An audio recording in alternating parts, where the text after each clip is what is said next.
ఆంధ్రప్రదేశ్ రాష్ట్రంలో ప్రస్తుతం తిరుమల లడ్డు కల్తీ వ్యవహారం హైలైట్ అవుతున్న విషయం మనకందరికీ తెలిసిందే. తిరుమల లడ్డు వ్యవహారాన్ని సిబిఐకి అప్పగించే విషయం ముఖ్యమంత్రి చంద్రబాబు గారు నిర్ణయం తీసుకుంటారని, ఆయన ఏ నిర్ణయం తీసుకున్నా క్యాబినెట్ మద్దతుగా ఉంటుందని ఇటీవలే ఉప ముఖ్యమంత్రి పవన్ కళ్యాణ్ గారు అన్న విషయం మనకందరికీ తెలిసిందే. మరోవైపు ఈ కల్తీ వ్యవహారంపై పవన్ కళ్యాణ్ గారు ప్రాయశ్చిత్త దీక్ష చేస్తున్న విషయం తెలిసిందే. దాదాపు 11 రోజుల పాటు ఈ దీక్ష కొనసాగుందనట. ఇకపోతే పవన్ కళ్యాణ్ గారు ఈ నెల 1వ తేదీన దీక్ష విరమించనున్నారు.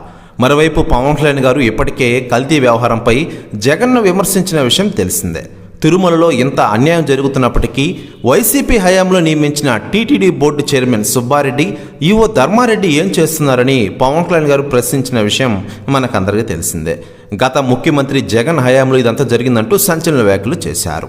అయితే లేటెస్ట్గా అందుతున్న సమాచారం ప్రకారం తాజాగా డిప్యూటీ సీఎం పవన్ కళ్యాణ్ గారిపై మాజీ సీఎం వైఎస్ జగన్ గారు షాకింగ్ కామెంట్స్ చేశారట. ఆయన మాట్లాడుతూ, పవన్ కళ్యాణ్ ఈరోజు అనుకుంటున్న జరిగినట్టు తిరుపతిలో ఎటువంటి లడ్డు కల్తీ వ్యవహారం జరగలేదు. కేవలం ఇది డైవర్షన్ పాలిటిక్స్.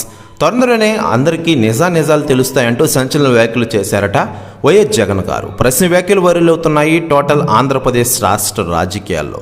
మరోవైపు ఆంధ్రప్రదేశ్ రాష్ట్ర ఉప ముఖ్యమంత్రిగా పవన్ కళ్యాణ్ గారు రాణిస్తున్న విషయం మనకందరికీ తెలిసిందే.